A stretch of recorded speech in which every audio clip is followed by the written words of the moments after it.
अस्सलाम वालेकुम बच्चों। जो आज का आपका टॉपिक है that is kinds of money. Kinds of money, ये पेज जो है पेज नंबर 37 है आपकी बुक के अंदर। इसके अंदर आप देखेंगे काइंड्स ऑफ मनी के अंदर सबसे पहले है metallic money, paper money, legal tender money और नियर मनी और क्रेडिट मनी। सबसे पहले बच्चों मेटालिक मनी क्या होती है? मेटालिक मनी जो मेटल से बनी हुई मनी है उसको हम कहते हैं मेटालिक मनी।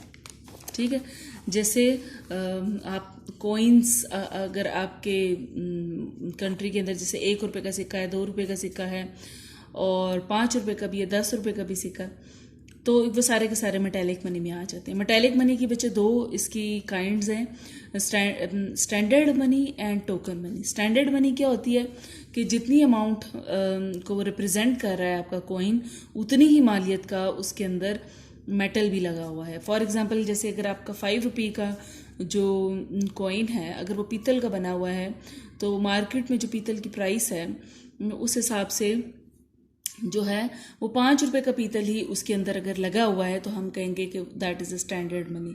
ठीक है, लेकिन फिर अगर आपके पास एक आप देखते हैं 10 रुपये का एक कॉइन है और वो भी उसी साइज़ का जिस साइज़ का 5 रुपये का कॉइन है, तो आप देखेंगे कि उसमें जो पीतल लगा हुआ है, जो मेटल लगी हुई है, वो तो 5 रुपीज़ मालियत की है, लेकिन वो रिप्रेजेंट कर रहा है 10 रुपीज़ को। तो इट मीन्स के ये जो आपका कॉइन है दैट इज़ टोकन मनी। ठीक है जी, मतलब ये कि अगर आपका जो कॉइन है उसकी एक्चुअल वैल्यू और उसकी जो रिप्रेजेंटिंग वैल्यू है वो सेम हो तो दैट इज स्टैंडर्ड मनी, लेकिन अगर उसकी जो रिप्रेजेंटिंग वैल्यू जो है उसके एक्चुअल वर्थ के मुकाबले में ज़्यादा हो तो उसको हम टोकन मनी कहते हैं।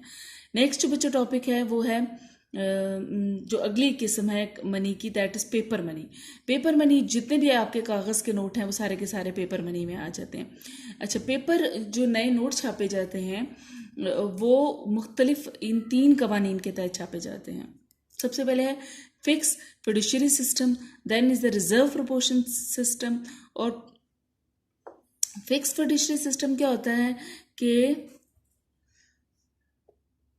उसके अंदर गवर्नमेंट तय कर देती है कि जी आपने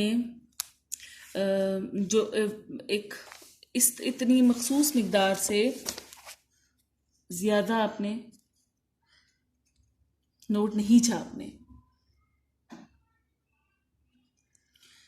ठीक है, गवर्नमेंट ये तय कर देती है कि आपने 1 साल के अंदर जो है वो फ़र्ज़ किया कि 5 मिलियन नोट से ज़्यादा नहीं छापने। इस तरह से कोई एक मखसूस अमाउंट तय कर देती है कि हर सालाना या माहाना इस ख़ास मिकदार से ज़्यादा नोट नहीं छापे जाएंगे। जबकि दूसरा जो है reserve proportion system. Reserve proportion system के अंदर एक जो है रेशो तय कर दी जाती है कि जैसे अगर पाकिस्तान के अंदर बच्चों ये रेशो 30% है कि 30% का गोल्ड रखकर आप जितने चाहे नोट छाप सकते हैं। मतलब जब भी आपने 100 रुपीज़ के नोट छापने हैं तो आप 30 रुपीज़ का गोल्ड रख के नोट छाप सकते हैं। अगर आपने 1000 रुपये की नोट छापनी है तो आप 300 रुपये का गोल्ड रख के आप 1000 रुपये की नोट जारी कर सकते हैं। ठीक है जी। अच्छा बच्चों, फिर आगे है एक कन्वर्टेबल और इनकन्वर्टेबल पेपर मनी। कन्वर्टेबल और इनकन्वर्टेबल, जैसे बच्चों पाकिस्तान के अंदर जो अगर आपका 5 रुपये का नोट है, 10 रुपये का नोट है, अगर बच्चों वो आप का फट जाता है तो अगर आप उसको बैंक लेकर जाएंगे तो आपको उसके एवज़ नया नोट नहीं मिलेगा। ठीक है, लेकिन अगर आपका 1000 रुपये का 100 रुपये का नोट फट जाता है, आप उसको लेकर बैंक में जाते हैं तो बैंक आपको उसके एवज़ एक नया नोट दे देता है। ठीक है, तो ये एक ईजी अंडरस्टैंडिंग है कन्वर्टेबल मनी की और इनकन्वर्टेबल की। कि आपके जो 5 और 10 रुपीज़ के नोट हो गए वो तो हो गए इनकन्वर्टेबल, लेकिन जो आपके 50 रुपीज़, 100 रुपीज़, 1000 रुपीज़ के नोट्स हैं वो हो गए कन्वर्टेबल पेपर मनी। बच्चों असल में ये जो कॉन्सेप्ट है कन्वर्टेबल और इनकन्वर्टेबल का, ये गोल्ड से रेलिवेंट है। जैसे कि अब आजकल तो जो जैसे पाकिस्तान के हालात हैं इसमें तो कोई भी गोल्ड रखे बगैर ही नोट छाप दिए जाते हैं, लेकिन जब एवोल्यूशन ऑफ मनी के अंदर जब शुरू में नोटों को छापने का आगाज़ हुआ तो उसमें क्या किया जाता था कि जितना गोल्ड रखते थे उतनी ही मालियत के नोट छापे जाते थे। और फिर शुरू में क्योंकि लोगों को ट्रस्ट डेवलप नहीं हो पा रहा था करेंसी के ऊपर, तो एट दैट टाइम ये कहा जाता कि आप अपने नोट के एवज़ आप अपना गोल्ड ले सकते हैं। अभी भी आप देखेंगे तो नोट पर लिखा हुआ होता है कि हामिले हज़ा को ज़मानत पर अदा किया जाएगा। ठीक है, तो इट मीन्स ये वहाँ से ये कॉन्सेप्ट लिया गया है जब एवोल्यूशन ऑफ मनी में, जब शुरू में पहली स्टेजेस के अंदर, कि जब अगर कोई चाहता था कि उसको अपने नोटों के एवज वो उसको गोल्ड मिल जाए तो वो ऐसा कर सकता था। ठीक है, लेकिन अब आजकल के दौर में यही होता है कि आपका नोट अगर फट गया, आप उसको बैंक लेकर जाते हैं, बैंक का उसके एवज आपको नया नोट जारी कर देते हैं। उसके बाद अब जो लीगल टेंडर मनी, गवर्नमेंट कह देती है कि जी ये कानून है, इस मनी को एक्सेप्ट किया जाए। ठीक है, और अगर आप किसी को पेमेंट करते हैं और वो कहते हैं मैंने ये नोट नहीं लेना, तो वो एक क्राइम कर रहा है, उसके खिलाफ आप जो है वो जा सकते हैं पुलिस में कि ये इस नोट को एक्सेप्ट नहीं कर रहा। लेकिन इसमें दो कैटेगरीज हैं, लिमिटेड लीगल टेंडर और अनलिमिटेड लीगल टेंडर। वो कहता है कि जैसे कॉइन्स की, अगर आपने किसी को देखें 1,00,000 रुपए की पेमेंट करनी है और आप उसको जो है ना वो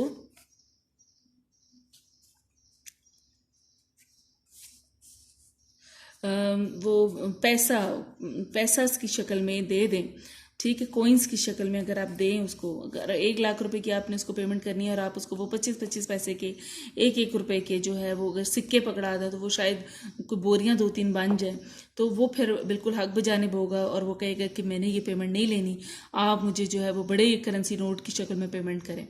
ठीक है, तो उसको इट मीन्स के जो आपकी कॉइन्स हैं, जो 1 रुपी 2 रुपीज़ कॉइन्स हैं, they are the limited legal tender. ठीक है, लिमिटेड लीगल टेंडर, कि आप उससे बहुत बड़ी पेमेंट्स नहीं कर सकते।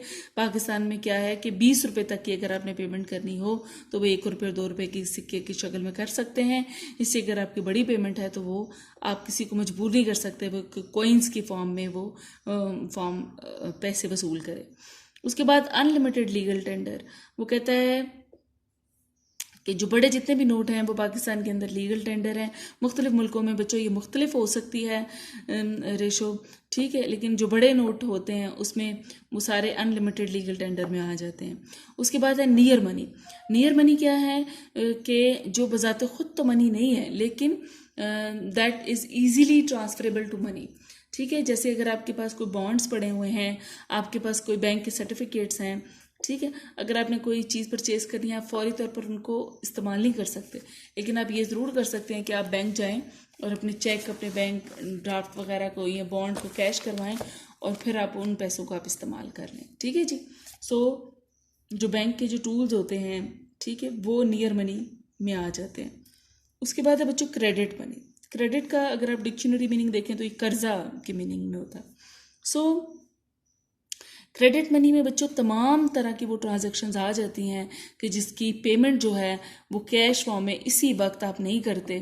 ठीक है, बल्कि आप अपनी मतलब परचेज तो कर लेते हैं, चीज़ को बाय तो कर लेते हैं, लेकिन जो पेमेंट है वो कुछ अरसे के बाद पेमेंट आप करते हैं। ठीक है, उसमें दो बातें हो सकती हैं, वर्बल प्रॉमिस या फिर रिटर्न प्रॉमिस। वर्बल प्रॉमिस ये कि आप ज़ुबानी कहते हैं अच्छा जी मैं आपको 2 महीने बाद पैसे दे दूंगा, और रिटर्न प्रॉमिस में क्या होता है कि आप लिख कर दे देते हैं कि जी मैं आपको 2 महीने बाद पैसे दूंगा। ठीक है, लेकिन बच्चों इसके अंदर बहुत ज़रूरी है कि जो बोरर है वो बहुत ज़्यादा उसकी क्रेडिबिलिटी हो।